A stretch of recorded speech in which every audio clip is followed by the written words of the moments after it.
dalam bukunya Restructuring School Discipline pada tahun 2001, Diana menyatakan bahwa arti kata disiplin berasal dari bahasa Latin disciplina yang artinya belajar. Jadi disiplin itu artinya apa, Mama?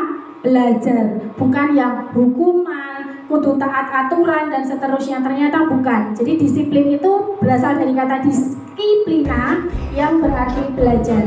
Nah, untuk menjadi seorang murid atau pengikut, seseorang harus paham betul alasan mengapa mereka mengikuti suatu aliran, alasan mengapa belajar, dan itu harus tumbuh dari motivasi intrinsik anak sendiri. Bukan aku harus belajar karena dipaksa orang tuaku, aku harus belajar karena memang rutinitas, karena memang konco-koncoku ya udah sekolah. Tidak seperti itu. Belajar itu dari dirinya sendiri. Oh, ternyata belajar itu menyenangkan. Oh, ternyata belajar itu dari aku tidak tahu jadi aku tahu. Contoh kecil, kelas 5 pagi tadi hanya belajar mengenai Kemendikbudristek. Apa itu Kemendikbudristek, apa itu Kemendikbudristek, dan siapa nama Menteri Pendidikan kita, Ibu. Jadi hal-hal kecil seperti itu kan menjadi literasi untuk anak-anak. Siapa nama Menteri Pendidikan kita? Bapak Nadiem Anwar Makarim. Boleh langsung Bapak Nadiem Makarim. Jadi nanti kalau kamu ada yang menyebutkan Kemendikbud, kamu tidak orang bingung, karena Kemendikbud itu adalah Kementerian Pendidikan dan Kebudayaan. Itu yang pertama. Yang kedua, bukunya kita tadi nanti dicek, Mama ada buku pinjaman dari sekolah, ada stempel perpustakaan. Di kelas 6 juga ada. Perpustakaan kita namanya Perpustakaan Gatot Kaca, Gali Total Merdeka Membaca. Nah itu loh, yang namanya literasi itu sebenarnya seperti itu. Bukan yang terus baca banyak, itu sebenarnya tidak. Terkadang kita salah kaprah dengan hal-hal demikian. Literasi harus baca banyak. Padahal sebenarnya literasi itu pengetahuan kita tentang kehidupan di sekolah maupun di rumah, begitu.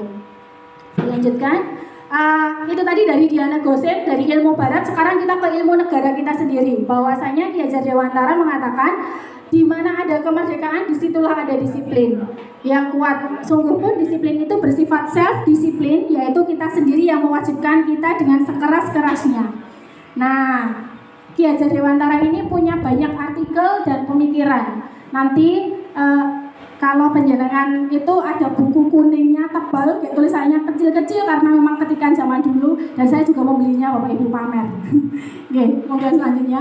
Nah, ini yang perlu kita sosialisasikan sebenarnya ke orang tua di manapun berada. Karena kata merdeka itu sebenarnya apa sih? Mari kita rujuk dari Ki Hajar Dewantara itu sendiri.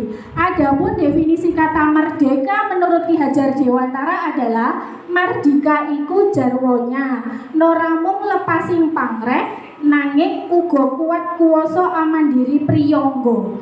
Merdeka itu artinya tidak hanya terlepas dari perintah, akan tetapi juga cakap buat memerintah diri sendiri.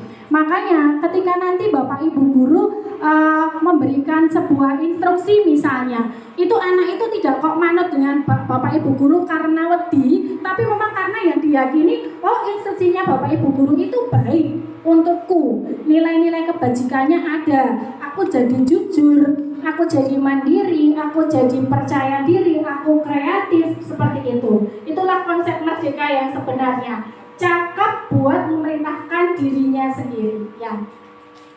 Selebihnya adalah nilai kebajikan. Nilai kebajikan itu pokoknya yang apik nggo kita Bapak Ibu.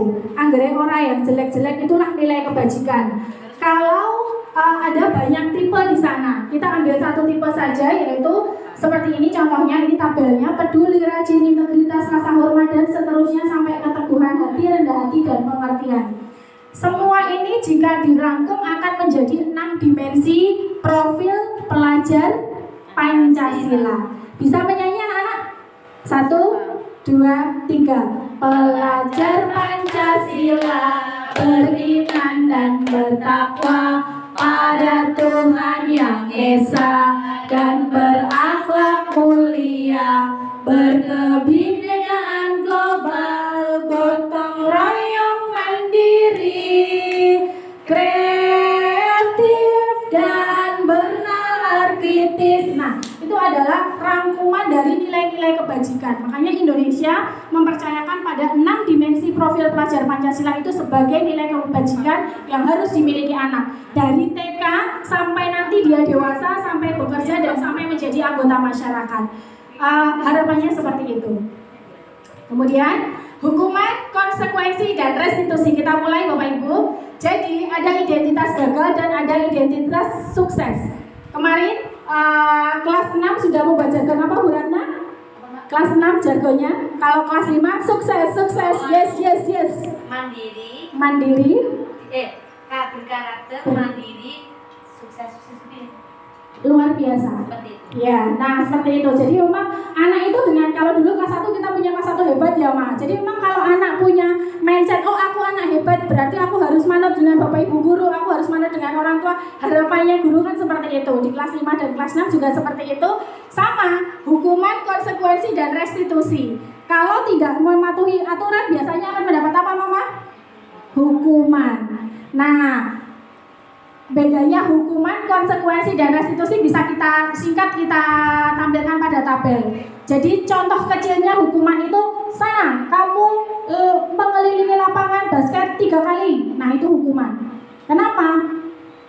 Cenderung ke fisik dan mungkin tidak akan membuat jera. Karena kalau anak hiperaktif kayak Mas Faro dan Mas Aka malah seneng kali ya Maya, disuruh muter-muter lapangan kan malah suka gitu. Nah terus apa konsekuensi? Konsekuensi itu yang sudah kita sepakati sebelumnya. Jadi misalnya Mbak Alin besok membawa buku tugas matematika. Jika tidak membawa buku tugas matematika, maka konsekuensinya Mbak Alin harus pulang dulu mengambil. Nah seperti itu. Ada hukuman, ada konsekuensi, dan terakhir nanti ada restitusi. Sedikit bocoran mengenai restitusi. Restitusi itu pilihan. Restitusi itu tidak ada korban. Kemudian menguatkan murid dalam jangka waktu yang panjang.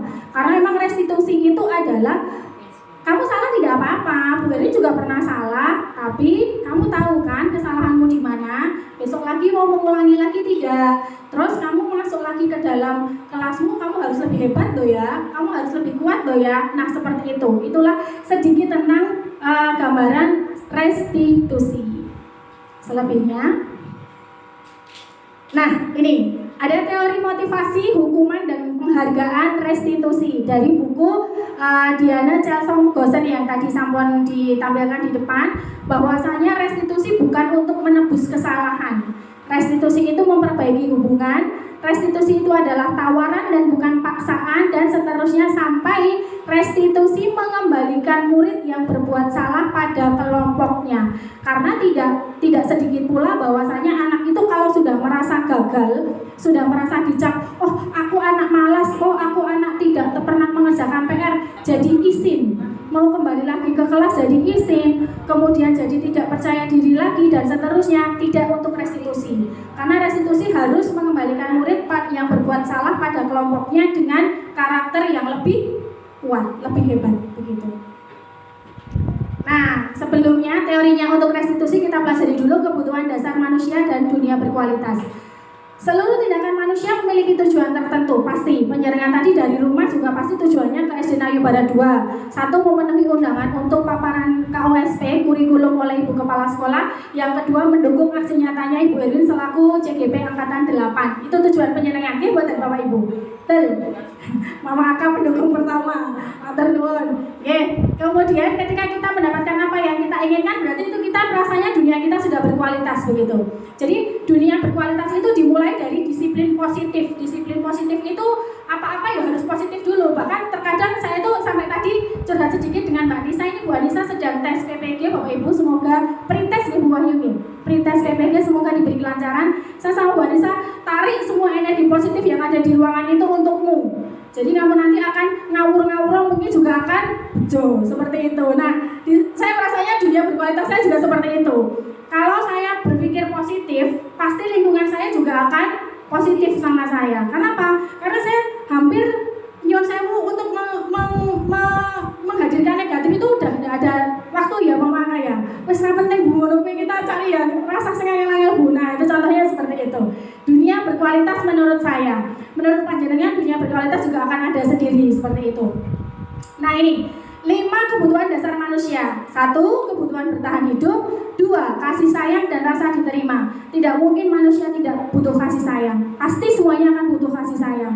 baik dari orang tua ke anak maupun anak ke orang tua, dari guru ke murid maupun dari murid ke guru. Penguasaan kebutuhan pengakuan atas kemampuan ini yang sering kita terapkan pada anak-anak. Kenapa? Karena anak-anak biar rumongso, oh aku berkuasa ki, oh Berwin manut sama aku ternyata. Jadi contohnya tadi buat Erwin E-nya, oh elok rupanya gitu ya Pak Randy ya.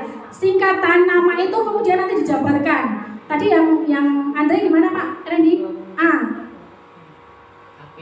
Api orangnya. Terus N. Nayu barat sekolahnya. D. Apa gitu ya? Pokoknya Andre gitu kan. Jadi buat anak-anak itu senang belajar begitu, dan itu tuh kesannya bermain, tapi ternyata ada ilmu di situ. Nah, itulah konsep merdeka belajar menurut saya. Mungkin nanti bisa ditambahkan Bapak Ibu guru yang lain saat sesi berbagi. Kebebasan, kebutuhan akan pilihan. Nah, anak-anak tuh suka ya kebebasan, dikasih pilihan. Contohnya di kelas saya, bukunya sampulnya warna apa? Dan alhamdulillah gayung bersambut dengan Pak Joko juga. Sampulnya warna coklat bu, atau warna kalender dan seterusnya. Sukanya anak, yang penting di sampul plastik.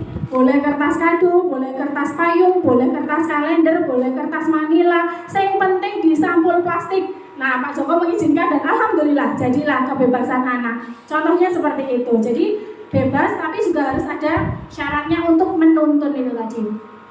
Kesenangan, kebutuhan untuk merasa senang. Oh, senangnya apa? Karena aku senang gambarnya itu bu, Mobile Legend dan seterusnya. Ya tidak apa-apa, yang penting pokoknya anak bahagia belajar. J. Kemudian 5 posisi kontrol dari Dr. William Glasser. 1 penghukum, 2 teman, 3 pembuat rasa bersalah, 4 manajer, 5 pemantau.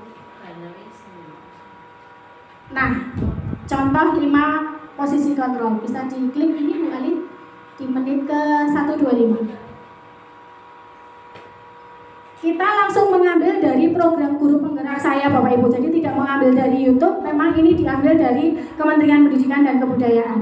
Beliau Ibu Diah Samsyuti Rajasa. Nah, bisa keraskan. Contoh posisi penghukum seperti ini.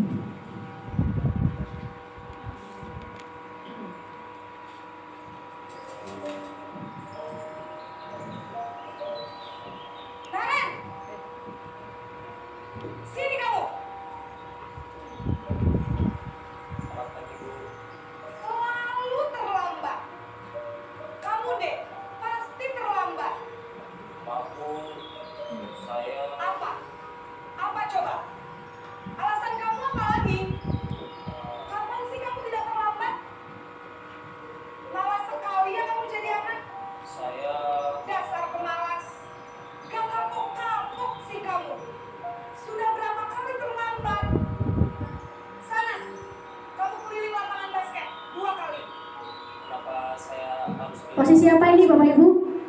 Penghukum. Posisinya guru ini sebagai penghukum.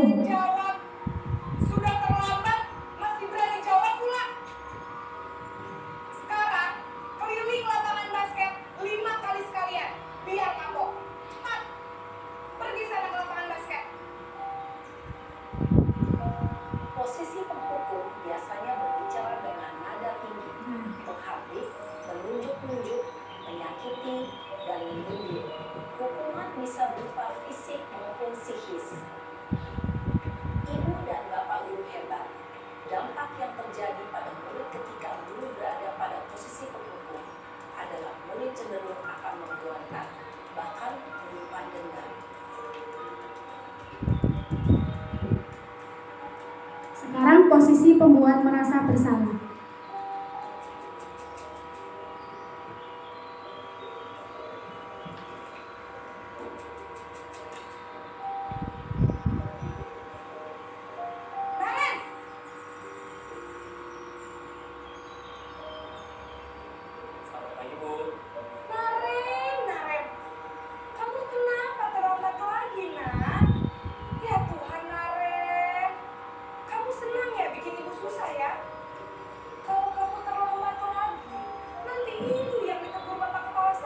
Di guru memberikan informasi kalau nanti dimarahin Bapak Kepala Sekolah. Gimana ini? Akhirnya si anak merasa bersalah. Gusti Naren, kamu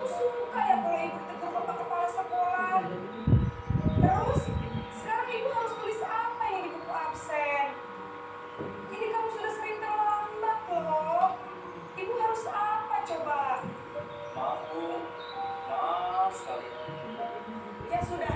Lain kali jangan bikin ibu susah lagi ya nak ya. Ibu tidak akan kuat lagi kalau kamu begini terus. Bisa jantungan kalau ibu tegur bapak kepala sekolah. Sana cepat ke kelas. Maaf ya Bu, maaf sekali. Tetap gak kejar Bu. Tas sukses atau berhasil. Nah, kemudian kita langsung masuk ke posisi manajer Bapak Ibu. Posisi manajernya adalah posisi yang paling ideal untuk seorang guru dalam melakukan segitiga restitusi nantinya. Harus di sekolah jam 7 Bu. Ya.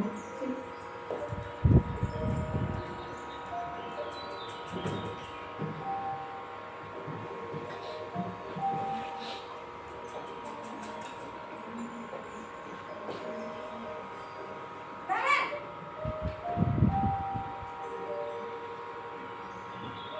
Selamat pagi Bu. Selamat pagi Naren. Maaf Bu, saya terlambat. Iya, sekolah masuknya jam 7, sekarang sudah jam 7.20. Jadi sekarang bagaimana ini Naren? Maaf Bu, saya lupa setel alarm saya semalam. Baiklah, menurut kamu, keyakinan sekolah yang mana yang perlu kamu tingkatkan? Menghargai diri sendiri dan orang lain mungkin ya Bu. Setuju.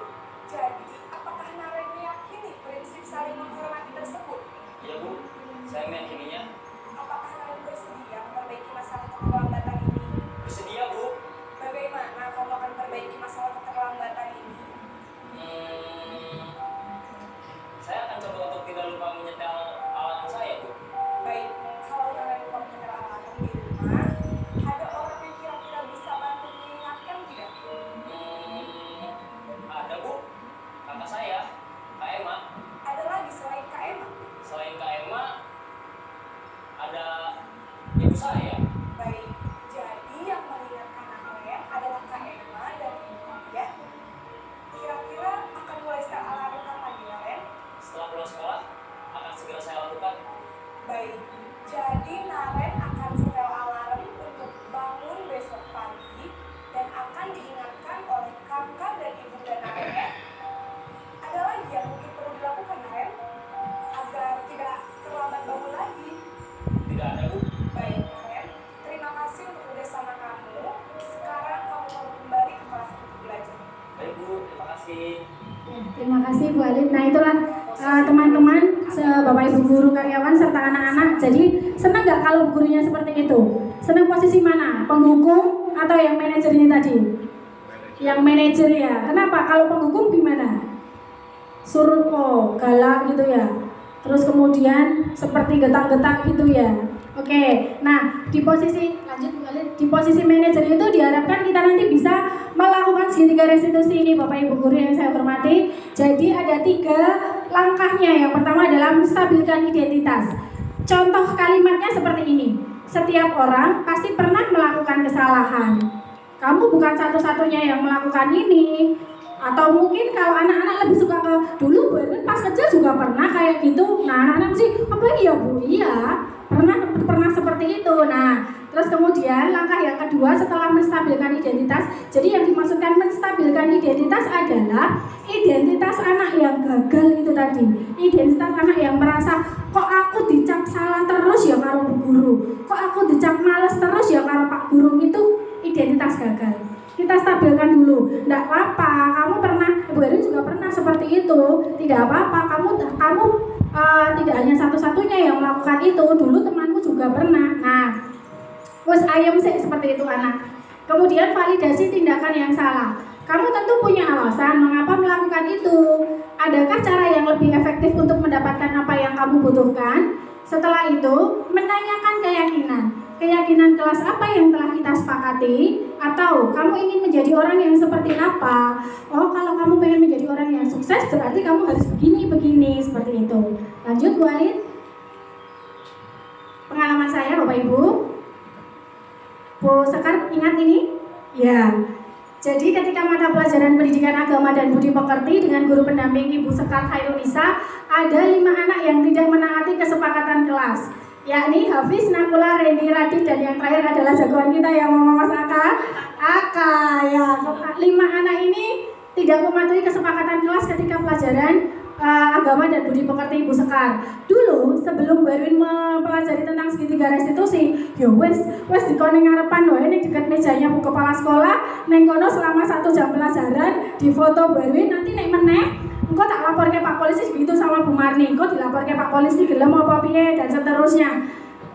Harapannya kan dengan seperti itu anak takut ya Ma, tapi kan enggak, anak sekarang mah apa takut sama Pak Polisi, ngopo papaku punya banyak uang kok nanti Pak Polisinya dikasih ini lah bisa, contohnya seperti itu. Terus kalau yang ini ngopo papaku di sana dan seterusnya. Nah itu dulu. Sekarang wes before dan after ya Ma. Sekarang yang after, setelah mempelajari restitusi, anak tidak mengenakan sepatu sesuai dengan kesepakatan.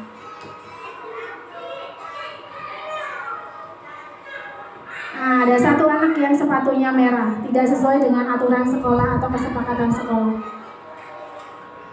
Apa yang Bu Erwin lakukan? Merestitusi.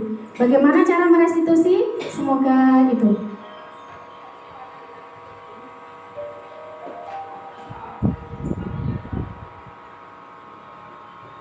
Nah, ditanya dulu kenapa menggunakan sepatu merah, ternyata ada jawabannya. Sepatunya dicuci belum kering Bu. Nah, anak itu melakukan kesalahan itu juga pasti punya alasannya. Guru itu juga harus mengerti, oh alasannya apa.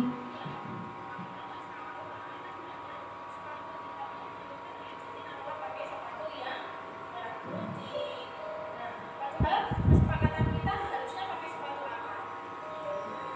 Kita beli. Berarti Nakula benar atau salah? Salah. Terus kalau salah besok lagi harus pakai sepatu yang kita beli. Oke, biar Nakula hebat, Nakula nanti jadi anak yang sukses harus disiplin. Aturannya menggunakan sepatu kita, berarti Nakula juga harus menggunakan sepatu.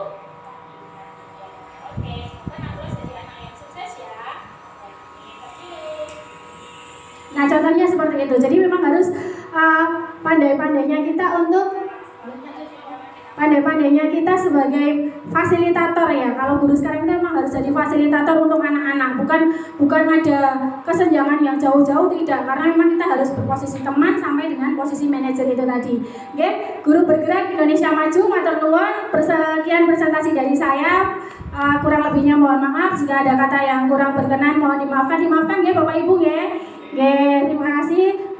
Saya tutup. Wassalamualaikum warahmatullahi wabarakatuh. Alhamdulillah, sangat luar biasa ya Bapak Ibu ya. Hebat, Hebat, yes. Alhamdulillah, sekali lagi mari kita apresiasi antusiasme dari Bapak Ibu sekalian dan juga dari Ibu Erin Kurniati, Sarjana Pendidikan sebagai pemaparan materi. Saya mohon tepuk tangannya sekali lagi untuk kita semua. Baik, semoga pemaparan materi tadi dapat membuka khazanah pengetahuan kita semua, menambah keilmuan kita, dan apabila masih ingin mengetahui lebih lanjut, kita buka sesi selanjutnya yakni sesi tanya jawab. Bagi Bapak Ibu atau anak-anak yang Ibu Alif banggakan, kalau mau tanya monggo dipersilahkan. Ada yang mau bertanya mungkin ya, monggo Bapak Rangga.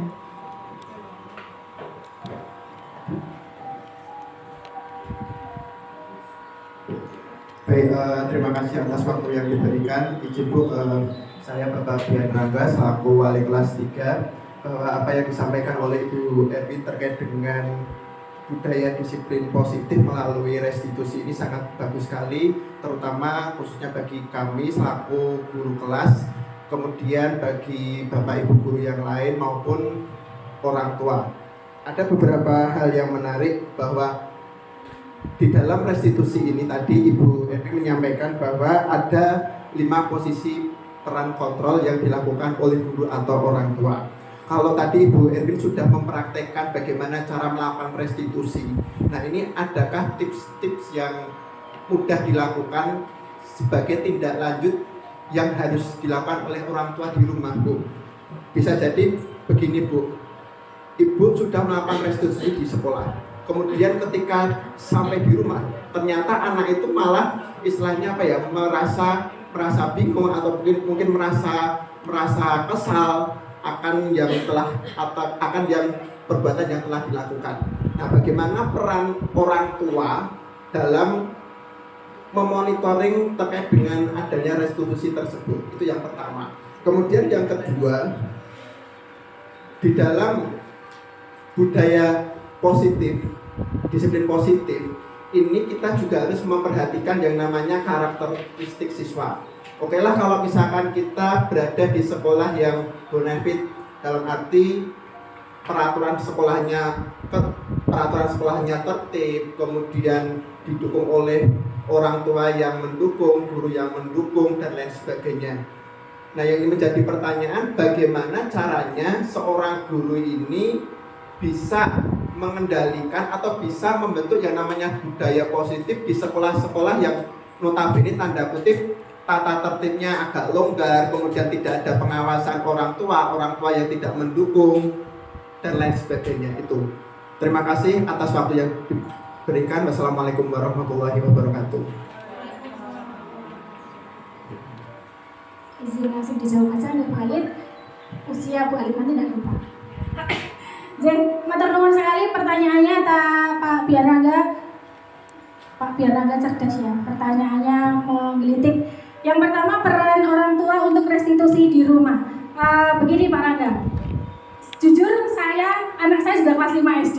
Jadi saya terapkan juga ini di rumah untuk penerapan segitiga restitusi. Menanyakan kesalahannya apa, terus kemudian karena apa, nilai yang diyakini apa, terus kemudian besok mau jadi apa. Intinya kan itu. Nah, bagaimana jika orang tua itu lost gitu ya? Lost dalam artian neng sekolahan wes direstitusi, terus engko neng omah dibiarkan lagi. Tugas kita sebagai pendidik untuk berkolaborasi dengan orang tua. Makanya ya Mas Andre, kemarin saya di grup ya, mulai bulan depan kita setiap bulan ketemu ya Bapak Ibu. Untuk apa? Untuk berkolaborasi. Karena Yon Sewu Bapak Ibu, mohon izin membocorkan di modul 1.3 saya tentang visi guru penggerak itu prakarsa perubahan saya memang juga dengan kolaborasi dengan orang tua.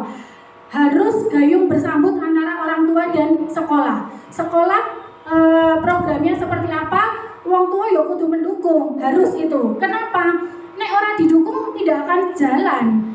Apalagi kita sekolah negeri. Yon Sewu kalau yang tadi sekolah bonafit, sekolah dan seterusnya dengan semuanya sudah terstruktur. Mungkin wong tua nyekolahkan ketika sedikit curhat juga ketika saya di swasta, orang tua itu menyekolahkan itu ibaratnya kayak bengkel gitu. Wes pokoknya aku ngerti anakku ning kono teko omah iso hafal 3 juz, 5 juz dan seterusnya. Tapi kita juga support karena semuanya harus support. Bahkan kita juga melaporkan ke orang tua bahwasanya capaiannya anak segini.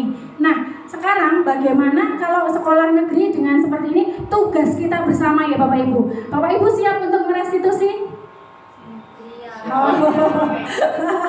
Nah, itu kembali lagi ke kita sendiri. Itu Bapak Ibu di sekolah. Kemudian untuk mama-mama, sampel 3 mama, 4 mama, siap untuk merestitusi di rumah, Mama? Siap.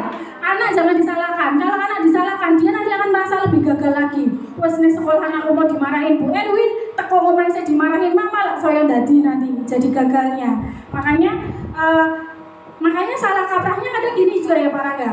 Nek sekolahan dijewer, nek omah kemudian terus dilaporkan ke DPR ya Mas Andre ya misalnya, dilaporkan ke anggota dewan. Anakku loh nek sekolahan dijewer guru nek iya pernah di swasta seperti itu. Padahal sejatinya kan orang seperti itu dijewer itu pasti juga ada permasalahan sebelumnya. Nah itu jadi pertanyaan pertama, peran orang tua untuk restitusi di rumah. Guru kelas aktif untuk berkolaborasi dengan orang tua. Begitu nggak Pak Rangga? Jadi mungkin nanti kita bisa berkolaborasi juga Pak Rangga, kelas 3 dan kelas 5 dalam satu naungan gitu. Kemudian yang kelas 2, nomor 2, cara seorang guru membentuk budaya positif. Nah, saya ingat benar ketika Bu Ratna, calon guru penggerak angkatan 7, sertifikatnya sudah keluar Bu Ratna? Insya Allah tahun 7. Alhamdulillah. Pengumuman.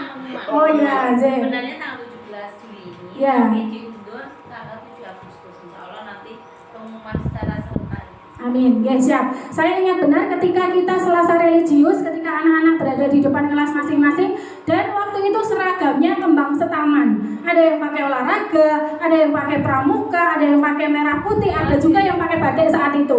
Kemudian Bu Ratna mengambil mic di situ. Anak-anak, mari kita terapkan budaya positif. Saat itu karena Bu Eri juga belum belajar tentang budaya positif juga, ya wes mendengarkan aja. Anak-anak, mari kita terapkan budaya positif, yaitu setiap hari Selasa seragamnya apa? Pramuka. Berarti sekarang setiap hari Selasa orang sandata dikandani Bu Guru Pak Guru Ning WA seragamnya pramuka. Nah seperti itu contoh kecilnya. Begitu Pak Randa. Terima kasih sekali atas pertanyaannya. Semoga bisa di paham Bu kepala itu. Assalamualaikum warahmatullahi wabarakatuh. Materinya menarik sekali ya Bapak Ibu ya, tentang restitusi. Nah Bu Erwin berbagi ya.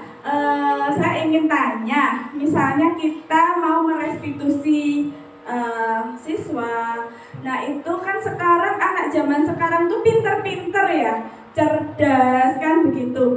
Misalnya nih ada anak yang ketika melakukan kesalahan, sebenarnya sih kalau saya rasa dia sudah tahu nih kesalahannya, tapi karena kecerdasannya yang luar biasa dan kalau dinasehati itu mohon maaf tanda kutipnya ngeyel dan merasa yang dilakukan itu benar. Kenapa misalnya Bu Guru atau Pak Guru perbuatanku itu salah. Nah itu bagaimana cara merestitusi anak yang mempunyai apa ya tadi kecerdasan yang luar biasa ya. Seperti itu Bu Erwin. Terima kasih. Wassalamualaikum warahmatullahi wabarakatuh. Waalaikumsalam.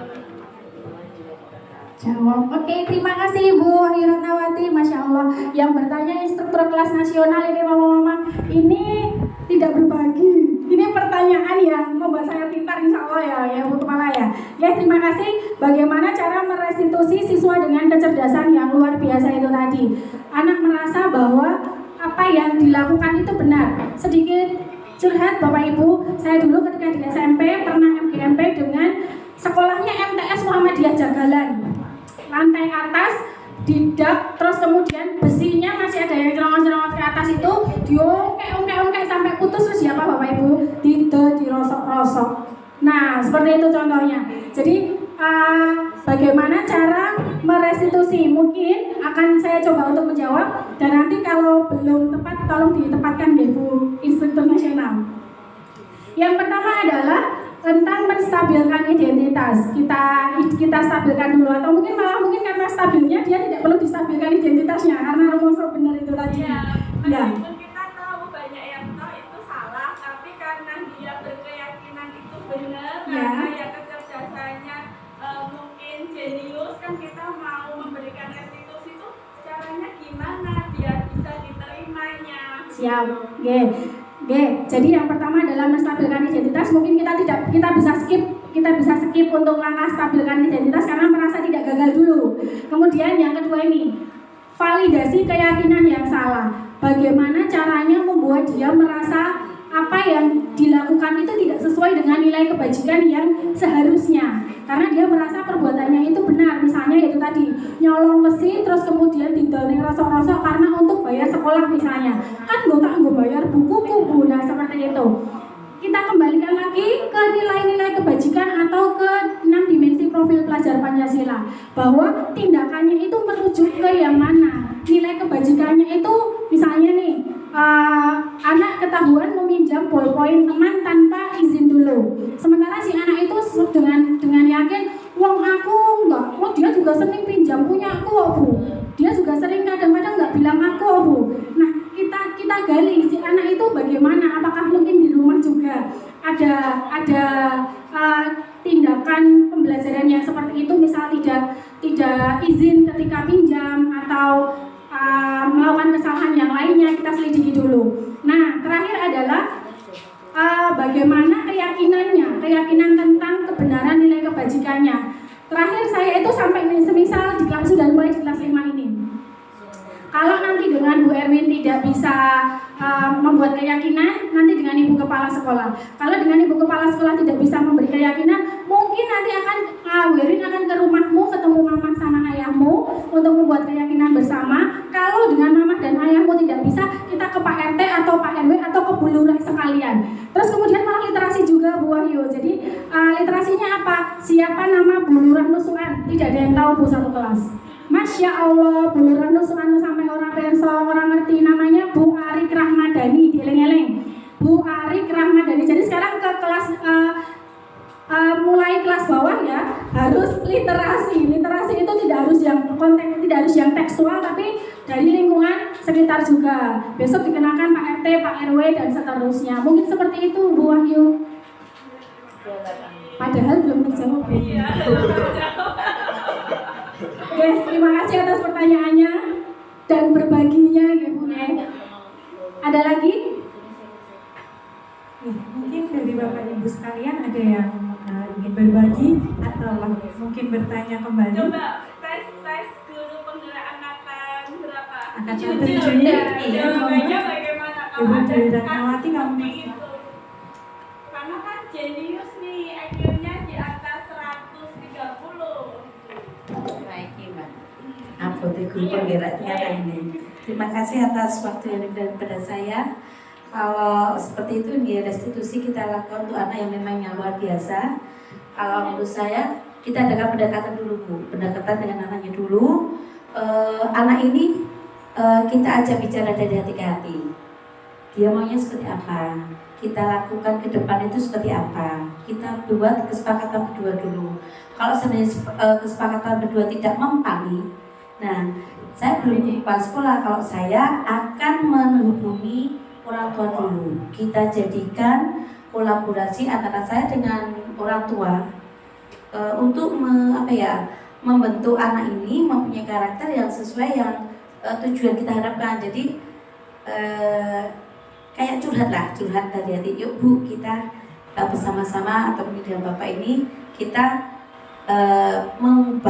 mengubah tapi dengan tidak memaksa, tapi dari hati ke hati, biar dia itu mengerjakannya itu dengan senang, bahagia. Nah, kalau misalkan kolaborasi antara saya dengan orang tua ini masih gagal, mentok. Menganggap orang tua itu menganggap seperti itu. Ada benar. Benar. Nah, kalau benar. seperti itu berarti mindsetnya kan kita harus memberitahu ke orang tua dulu Bu, pemaparan. Karena mungkin dulu pernah saya juga seperti itu ya. Jadi orang tuanya itu tidak gini aja. Anak saya sendiri kemarin sempat dibully sama temannya.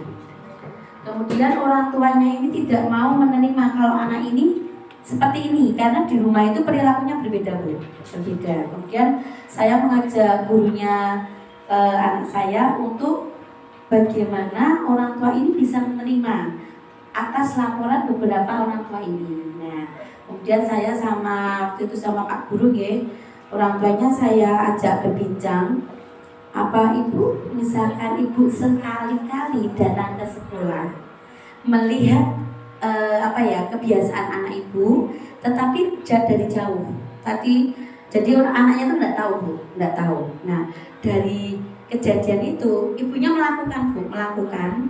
Jadi melihat anaknya tuh memang kalau di rumah tuh dia anteng, manut, tapi di sekolah itu nyusul anak keluarku sampai diloke karena tidak mau membantu pekerjaannya, itu didorong. Saya belum pernah cerita sama Bu ini, dibalang sama tas, pernah sampai ditatapkan meja ini.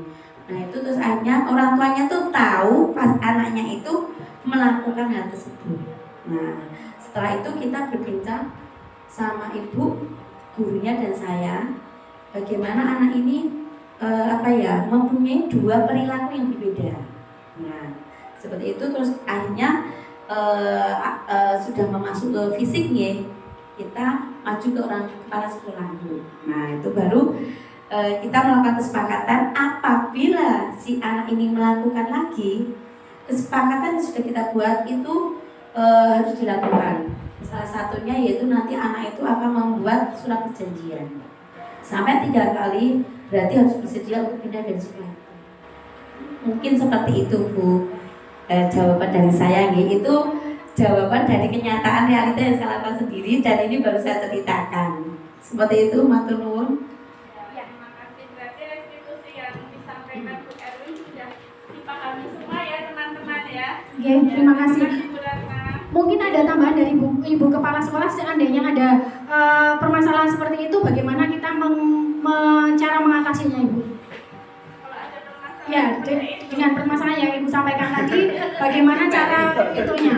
karena anaknya ada yang Oh ya, semoga diberi ilham. restitusi apapun kalau nggak bisa menganggap aja perbuatan anaknya ini benar, orang tuanya yang menganggap benar kan sebenarnya tahu, tapi karena tertutup hatinya maka kita juga bisanya Makanya perlu dituklehke niku Bu. iya, toklehnya pun juga nggak bisa menerima. Iya itu karena kan tetap melindungi anaknya ya, meskipun anaknya telah melakukan salah kan kita juga harus berdoa yang pada yang maha kuasa. Jika itu memang tidak bisa, satu-satunya itu karena restitusi ini sudah bagus, apapun yang kita lakukan, kemudian beberapa strategi yang kita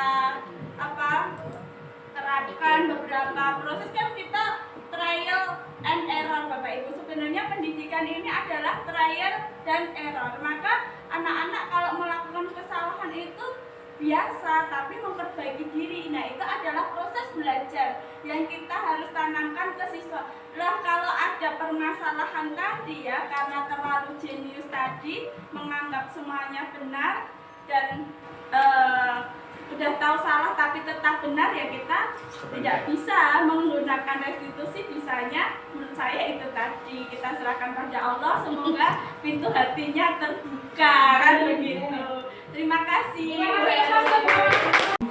Diawali oleh pemaparan Ibu Erwin, kemudian dilanjutkan diskusi oleh Bapak Dian Rangga, Ibu Wahyu Ratnawati, Ibu Dwi Ratnawati, dan para hadirin sekalian. Mungkin ada lagi yang ingin berbagi, monggo Bapak Mustafa. Mungkin ini sebagai gongnya ya Bapak.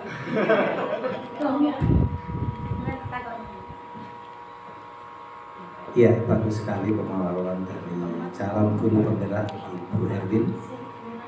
Diskusinya pun cukup menarik. Tetapi bagaimanapun yang namanya manusia itu pasti punya keterbatasan. Sehingga apa? Ada perintah Tuhan, ya, sifatnya ini pengimbauan kepada kita. Bahwasanya kewajiban manusia itu ikhtiar, usaha. Artinya guru berusaha mendidik anak yang baik, orang tua mendukung segala kegiatan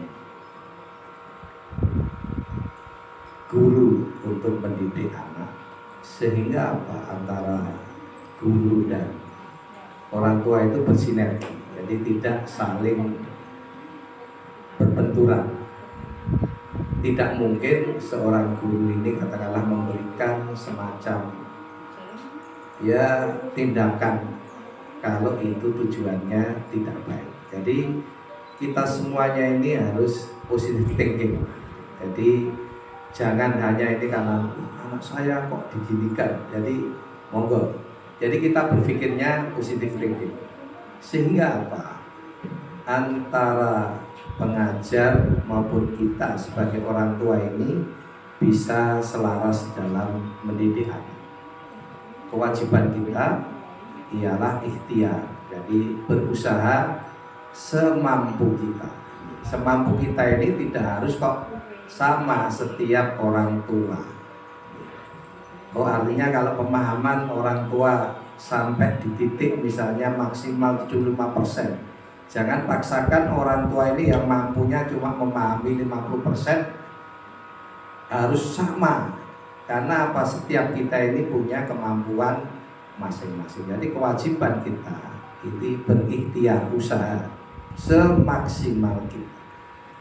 Dilanjutkan tadi seperti dikatakan oleh Ibu Kepala Sekolah tadi, kalau sudah usaha maksimal kok ya pasrahkan kepada yang kuasa, yang punya apa? Yang punya segalanya. Jadi kewajiban kita di samping ikhtiar adalah doa. doa ini memang tidak bisa kita lepaskan dari kehidupan. Karena yang namanya manusia ini punya keterbatasan. Yang punya segalanya adalah Yang Maha Kuasa. Setelah itu bagaimana pasrah ke sing gawe urip, ya kan? Kalau kita udah ikhtiar semaksimal mungkin, guru sudah berusaha mendidik sebaik-baiknya, panjenengan orang tua murid juga sudah bersinergi, kok anak belum seperti yang kita harapkan. Lah inilah titipan dari Yang Kuasa pada kita. Artinya apa? Bukan berarti kok kita terus berdiam diri, enggak. Jadi memang kita ini dititipi anak tersebut ini, memang kita ini yang terbaik, artinya dititipkan pada kita. Berarti saya harus lebih bersabar, saya harus bisa menerima takdir Yang Kuasa dan lain sebagainya. Insya Allah kalau kita sudah melakukan 3 hal tadi, berusaha semaksimal mungkin, berdoa, dan yang terakhir menerima keputusan Yang Kuasa, itulah keputusan yang terbaik bagi kita. Artinya bagi anak kita maupun bagi kita orang tua. Mungkin itu saja dari saya. Nyun pangapunten, saya tadi harus keluar masuk karena ada suatu hal yang nyun pangapunten, anak saya yang ada di Polandia harus ada kegiatan yang saya tadi harus terima teleponnya. Nyun pangapunten ya ibu-ibu, bukan berarti saya tadi meninggalkan panjenengan dan lain sebagainya. Terima kasih, semoga kegiatan kita pada siang hari ini bermanfaat bagi kita semuanya. Mungkin itu saja dari saya. Semoga sekali lagi bermanfaat bagi kita semuanya. Terima kasih banyak Pak Mustafa untuk tambahannya. Kemudian mungkin jika tidak ada lagi, saya ingin sedikit menyimpulkan diskusi pada siang hari ini. Berawal dari ruh kurikulum di sekolah, saat ini kembali lagi ke ruh dari Ki Hajar Dewantoro, yakni berfokus pada boleh, monggo sebelum kami tutup, monggo agar diskusi lebih nyaman lagi, monggo dari orang tua wali Ibu Teresia, kami persilahkan. Izin Bu Wahyu, untuk Bapak Ibu sekalian, Bapak Ibu guru, terima kasih atas kesempatannya. Saya sungguh berterima kasih ya sudah diundang pada siang hari ini, dan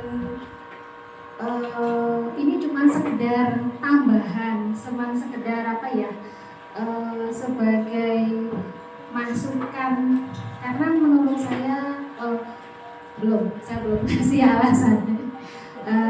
Jadi selama setahun anak saya pindah ke sini, saya bersyukur anak saya bersekolah di sini dengan memiliki guru-guru yang bagus. Menurut saya menerapkan budaya positif yang bagus untuk di sekolah ini semuanya bersinergi. Dari baik dari kepala sekolah sampai bapak ibu guru, wali kelas, guru pendamping, dan saya tuh memang melihat perkembangan anak saya luar biasa berkembang. Contoh ya, karena saya memahami Andre itu memiliki kelebihan yang diberikan Tuhan itu lumayan berlebih, baik sifat karakternya dia yang menurut saya di rumah beliau ini memang anaknya suka teriak atau anaknya suka menjadi dirinya sendiri, tapi ketika dia di sekolahan itu dia 180 derajat berbedanya. Dia bukan jadi dirinya sendiri, dia mudah tantrum, dia berangkat sekolah tuh, mama Andre nggak mau sekolah, kenapa? Di perjalanan tuh naik motor, kenapa nak nggak mau sekolah?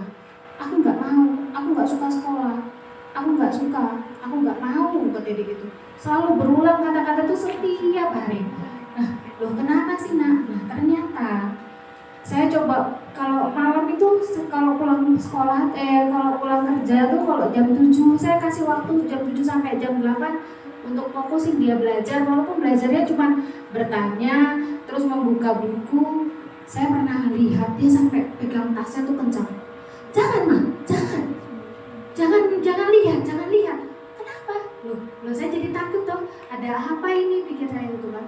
Ternyata di dalam itu ada tempat pensil, ada penggaris. Ternyata bukan punyanya dia.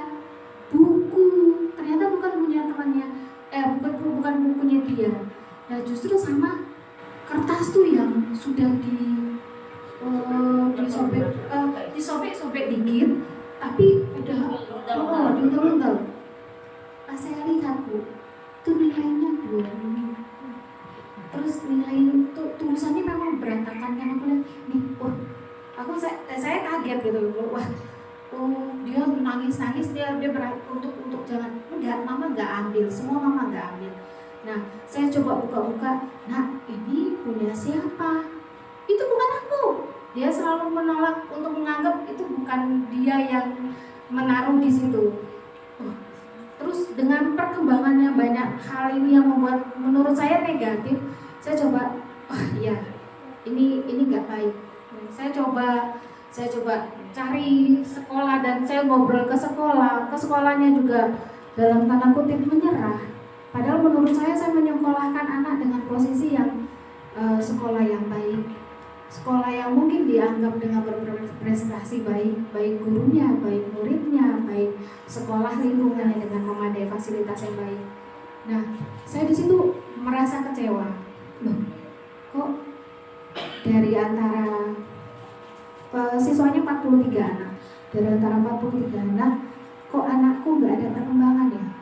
Malah sering mendapatkan pulang sekolah tuh, pokoknya dia di lantai 2. Setiap pulang sekolah tuh dorongan. Pulang sekolah tuh sama anakku dorongan, terus pukul-pukulan. Itu memang kejadiannya kayak, wah ini gimana ya? Saya menganggapnya ini kayak terjadi pembiaran. Guru kayak terkesan, Bu, saya sudah berusaha, tapi Ibu lihat kuota anak saya banyak, dan kalaupun saya memperlihatkan Andre terus-menerus kan tidak, karena saya kasihan dengan 42 siswa lainnya. Akhirnya saya pikir, oh yaudah, saya memang harus keluar dari zona ini. Saya coba cari sekolah yang benar-benar mungkin memang inklusi yang sudah diterapkan, mungkin karena saya sudah lihat perkembangannya Andre, hasil asesmen yang Andre, kalau Andre itu harus di sekolah inklusi. Ketika masuk di sini, awalnya perjuangan berat untuk Bu Alit dan Bu Ratna ya. Itu memang saya melihat anak Andre tantrum, Andre ngamuk. Di situ saya baru lihat, Andre ini jiwanya sangat tertekan sekali. Nah, terus ada perubahan nih, perubahannya. Saya tahu nilai yang sebenarnya itu sebenarnya dia cuma dapat 20. Tapi ketika Bu Ratna tulis itu A+, terus Bu Ratna tulis bikin B+, dia nggak ada nilai C, nggak ada nilai D, dan nilai 5 ke bawah itu tidak ada. Dia bangga sama dirinya. Dia melihat, Andre benar mah, Andre pintar mah, Andre cerdas mah. Saya di situ melihat, dia mulai pede. Terus dia mulai menunjukkan keakuannya. Dulunya dia nggak mau. Orang mau maju, orang mau apa, dia diem aja. Dia sibuk bengong-bengong sendiri dan dia nggak mencatat, dia bengong-bengong sendiri. Tapi di sini aku suka melihat banyak ya, bahkan Bu Ratna sendiri kirim video atau enggak guru pendamping kirim video. Saya lihat wah banyak perubahan besar. Dari sini saya bisa menyimpulkan juga nih dari hasil tadi bahwa Bu Ratna sudah memberikan yang terbaik, Bu Alit sudah memberikan yang terbaik, dan budaya positif itu sudah ada, dan anak saya sudah mengalami perubahan yang besar. Dan akhirnya ya sekarang ini saya ya coba terima kasih ya untuk sinerginya ini. Saya yang tadinya merasa dakdikduk, merasa ini anakku ini caranya gimana ya, problematisnya untuk memang kesalahan pasti kesalahan di keluarga, kesalahan di orang tua. Mungkin saya juga waktunya yang kurang dan sebagainya, tapi saya berusaha yang terbaik buat anak. Dan terima kasih banyak Bu. Dan ini kondisinya monggo semakin ditingkatkan untuk budaya positif ini ya. Saya rela ditegur, saya rela diinformasikan. Ya mungkin nggak 24 jam, mungkin cuma sampai jam 10 malam saya juga masih bisa WA. Bahkan saya kemarin lupa, di jam 9.37 saya masih WA ibu. dan itu yang saya mikir, mohon maaf sebelumnya Bu, tapi semoga dengan semakin di kelas 4 sudah menjadi baik ya, kelas 5 baik juga, nanti di kelas 1, 2, 3 sampai 6 ini akan lebih baik lagi. Dan terima kasih banyak atas segala penerimaan yang tentang anak saya. Mari. Terima kasih. Beri tepuk tangan. Terima kasih sekali. Ini di kita namanya umpan balik Mama. Jadi umpan balik dari Mama untuk, karena memang sekolah kita juga sekolah rujukan inklusif di Kota Surakarta. Sangat kami apresiasi dari berbaginya Mama. Kami juga mohon maaf dengan segala keterbatasan yang kami miliki, tapi dari kepala sekolah selalu memberikan jargon kepada kita, dimulai dengan ibadah, insya Allah semuanya jadi berkah begitu. Alhamdulillah, terima kasih banyak Mama Andreas dan mama-mama sekalian juga yang sudah menyempatkan hadir bersama diskusi di sini. Berkaitan dengan kesimpulan yang saya tadi belum selesaikan. Jadi memang benar, untuk tercapainya visi dan misi sekolah, indikator-indikator yang diharapkan oleh sekolah, kemajuan untuk anak-anak kita semua, memang sangat dibutuhkan ajaran budi pekerti, kemudian adab seperti visi yang sudah dibawa oleh sekolah, terutama ibu kepala sekolah kita. Tidak luput dari semuanya ikhtiar orang tua, kemudian kerjasama dengan Bapak Ibu Bapak Ketua Komite, warga lingkungan sekitar, dan juga Bapak Ibu guru sekalian. Selanjutnya juga dalam pencapaian visi tersebut juga guru diharapkan bisa menjadi manajer untuk mengubah beberapa perilaku yang indisiplin atau perilaku yang belum dipelajari, utamanya terkait budi pekerti dan adab, sehingga dapat dipelajari lebih baik lagi, sehingga anak-anak kita dapat bertumbuh dan berkembang sesuai dengan yang sudah dipelajari di sekolah.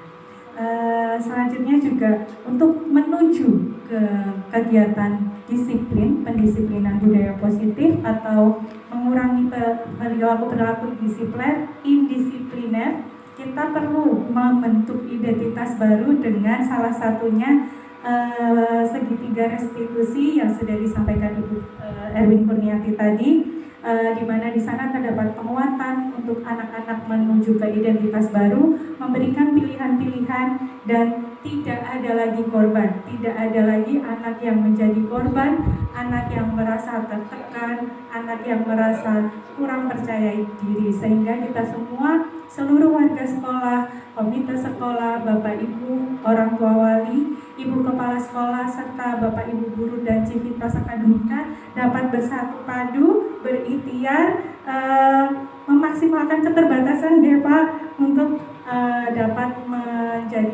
memberikan pelayanan pendidikan yang terbaik untuk anak-anak.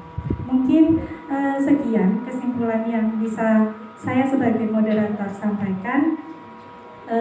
Tibalah kita pada acara penutup, tetapi ini di acara aksi nyata, sehingga setelah ini masih sedikit paparan tentang kurikulum sekolah yang akan disampaikan oleh Bapak Ibu Guru yang bertugas. Sebelumnya, mari kita tutup dulu acara kegiatan designasi aksi nyata oleh calon guru penggerak Angkatan 8. Berdoa, kami persilahkan.